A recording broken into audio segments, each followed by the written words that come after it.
for me do ase amwakwa ba e dey aba the Punch TV so mesro say obe share video e dey ama me ama foforo nso enye bi ahwe no wahu ne yekoso e wo oman Ghana mu hanim say media dey akire broni mesro say obe mi subscriber team ne so say dey be upload video bi a onsa betimi aka na nso watimi ahwe no wahu ne yekoso e wo oman Ghana mu hanim say the Punch TV ye dey bi a fa to yon say ensem dey betwa gu media ne su bia no ye de beba be sommo ye mamoni emfi wo ho ye mama sonso ensi wo ho ye wo party bia no ye de ebeba be sommo de fa celebrities ho asofo bi nsem a wotena media no so ekekam anaso se empo ensem bi ebetwa aguo wo media ne so se fa amanyofo ho anase temamuni bi ho ne nsem no epop wo media ne so nko ade a ye beba be fa ne yaka no se de sitie de ebo mu hye ne so se the Punch TV for ye nyi bi film yemfa bi nka ho send your video sitie ana wasema obeka to media ne sitie no sa ne ebeka no pepepe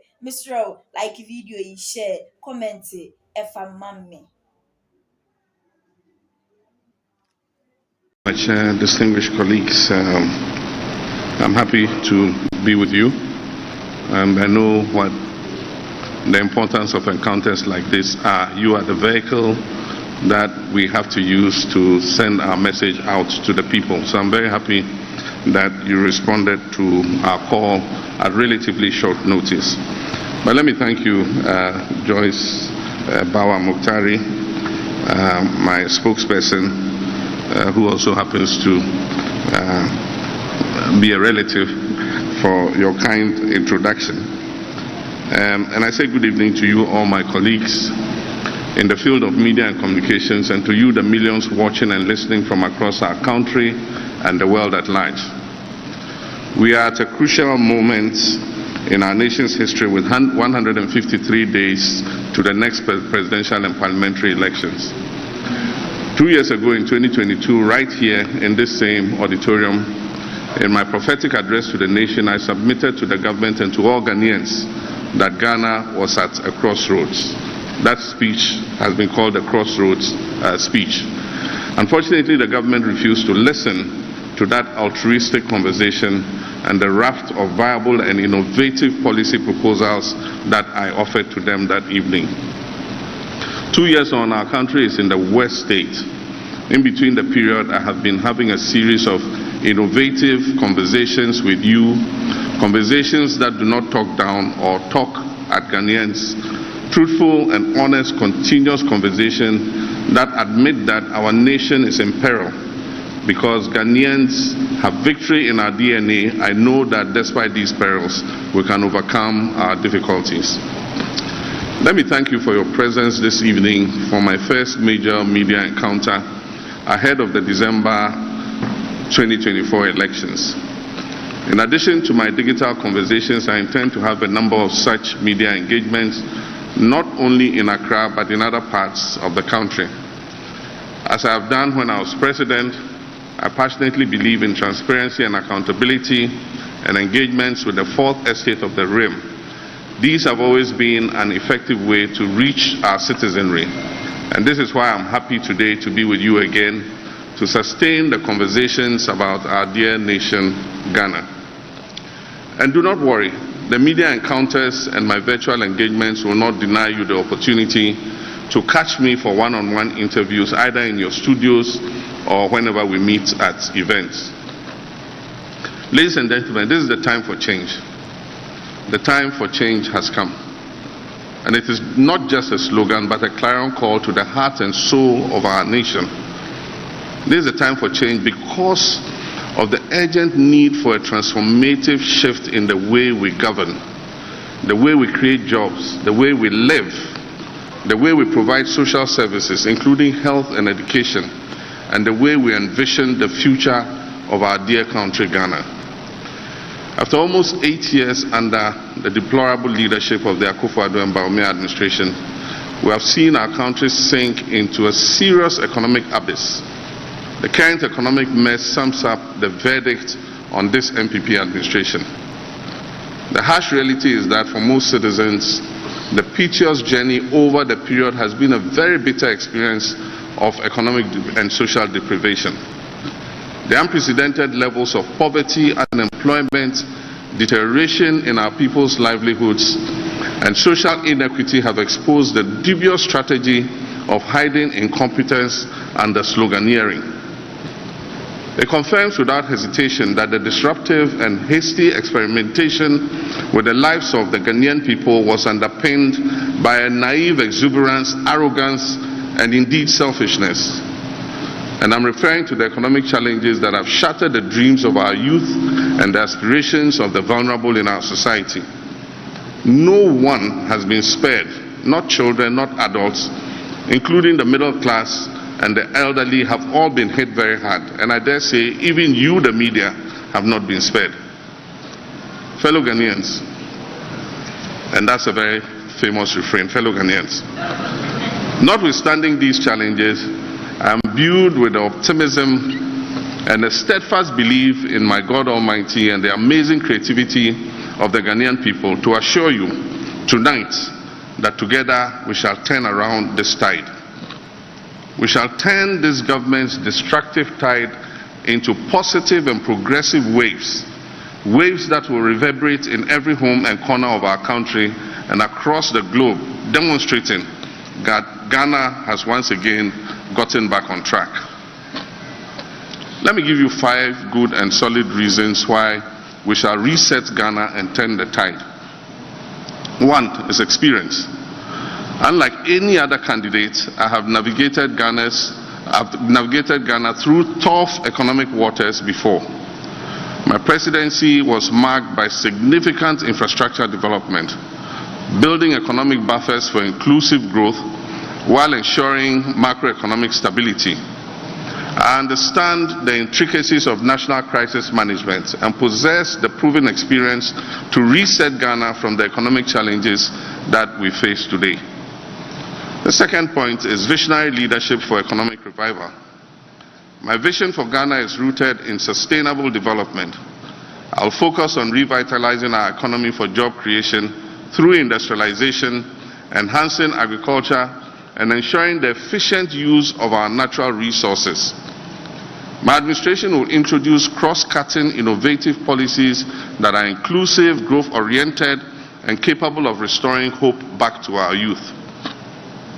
And the third point is commitment to job creation. Recognizing that our youth are the backbone of this nation, my government will prioritize and create decent, well-paying, and sustainable jobs by fostering a conducive environment for entrepreneurship and innovation.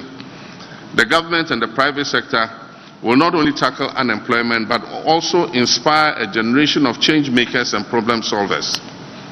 And the fourth point is championing social justice and equality. I wholeheartedly believe in a Ghana where every citizen, regardless of their background or gender, has equal opportunities to thrive. Under my leadership, social interventions and educational reforms will be strengthened. The vulnerable in our society will be protected and given the opportunity to change their circumstances. And let me add that gender equality will be a cardinal feature of the Mahama Jenano Opoku-Agyeman Flagstaff House. Would lead an administration that promotes gender inclusivity in every government policy. And that is why we propose to establish a National Women's Bank to empower women to close the gender gap financially.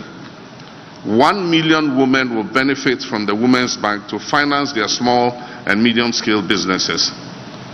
And the fifth point is a call to national unity. Ghana's strength lies in its diversity. The polarization and partisan politics that have characterized the current administration's tenure should have no place in Ghana. As President, I'll foster a spirit of national cohesion, encouraging all Ghanaians to contribute towards nation building regardless of their political, religious, or ethnic affiliation. To the youth of Ghana, I say, I understand your frustration and your disillusionment. Many of you are feeling very frustrated. I can relate to the recent cynicism and massive mistrust you have in our body politics because the current government has been undeserving of your trust. The challenges of today might seem insurmountable, but I urge you to look beyond the present and dream with me of a reset Ghana. the Ghana we all want, where your talents and hard work will determine your success. I promise a Ghana where you are not sidelined, but at the forefront of change, where you can live happy lives and still achieve your optimum potential. This is not just a promise, it's a commitment. I will reset the economy and Ghana will be open for business for 24 hours a day.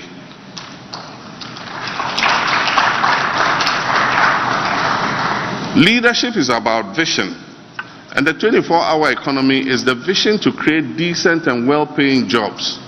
When I talk about a 24-hour economy, we need to understand the underlying vision behind that policy. The 24-hour economy is the means to an end, and the end is putting Ghana on a solid foundation for accelerated growth and development. We need to attain the growth rhythm that will turn our country into a developed economy and eliminate the abject levels of poverty we are witnessing today.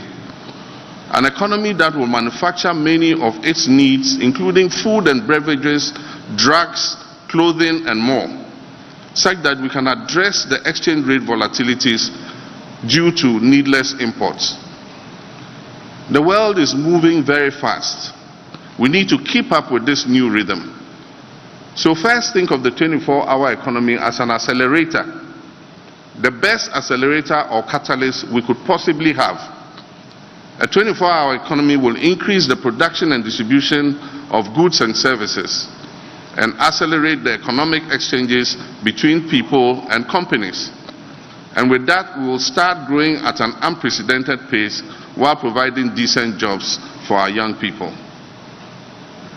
As I've said, leadership is about vision, and I stand by it. But leadership is also about caring. It's about giving people genuine, solid hope. And this is what the 24-hour economy is really about. And let me explain further.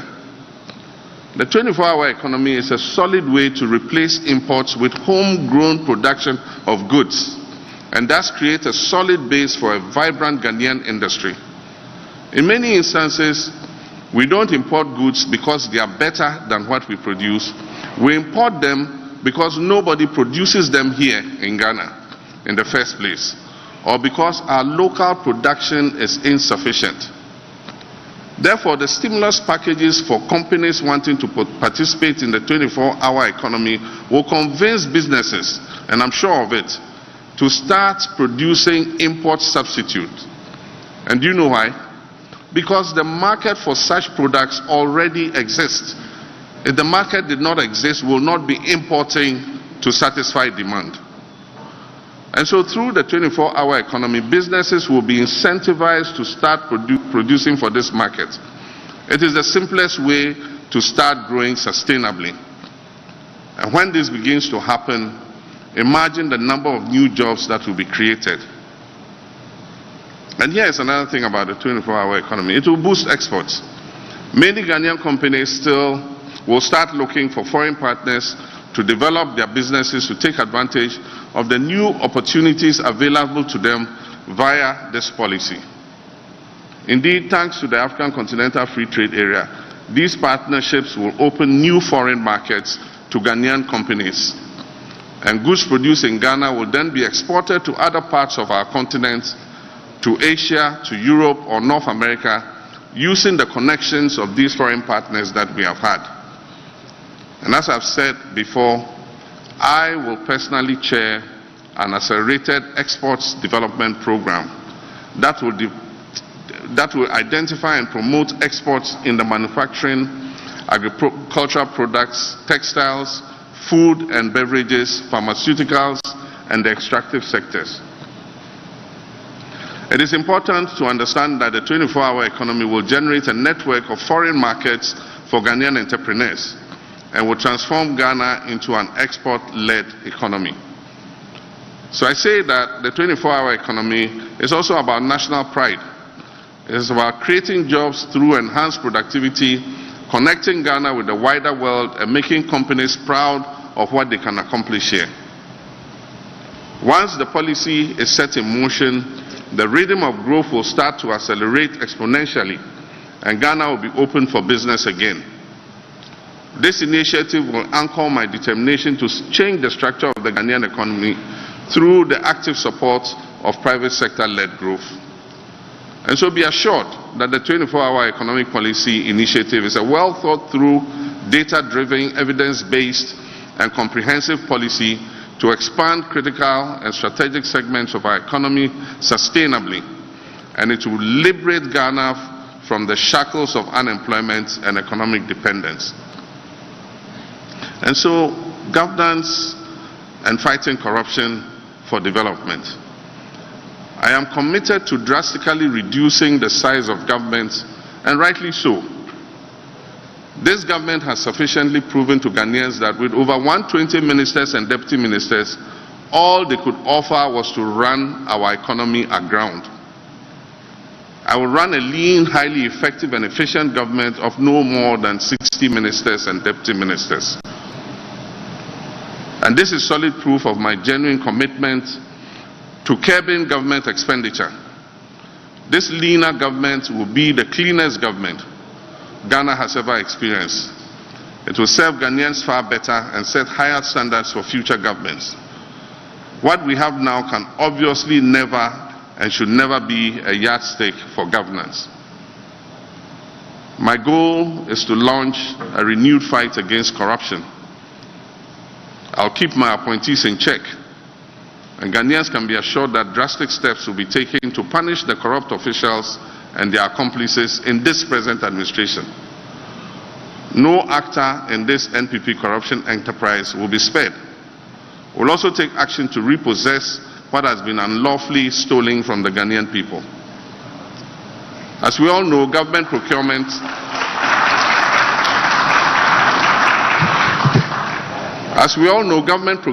is a significant source of corruption, and no economy can sustain inclusive and equitable social and economic well-being with the penchant for public service holders to be self-serving and corrupt, as is currently the case. The use of public finances will always be compliant with our national laws, transparent, justified by contemporary value for money tests, and solely in the interest of the broader citizens. If we want to eliminate corruption, we must increase accountability in government procurement processes. And accountability gives power back to the people. God willing, as the incoming president and leader, I assure the people of Ghana that the NDC is fully committed to accountability. And this is why one of our key policies will be to set up an independent value for money office to scrutinize all government procurements above $5 million threshold, or as shall be recommended by Parliament.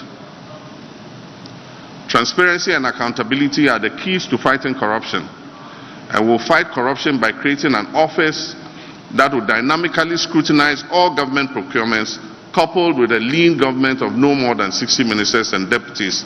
And I guarantee you that we will come out victorious in this fight against corruption. Developing the agriculture and agribusiness sector with specialized zones in all regions with support from the Farmer Service Centers and Exim Bank. Ladies and gentlemen, some people say agriculture belongs to poor people. But I say agriculture can generate significant wealth and employment. We live in a world crippled by the ever-increasing effects of climate change. And in this uncertain and sometimes volatile world, food security becomes a strategic issue. To put it simply, we cannot even begin to think about transforming Ghana if we don't put the right focus on agriculture. We cannot be successful in anything we do if we do not first put food on the table at an affordable cost for our people. Agriculture is the cornerstone of growth.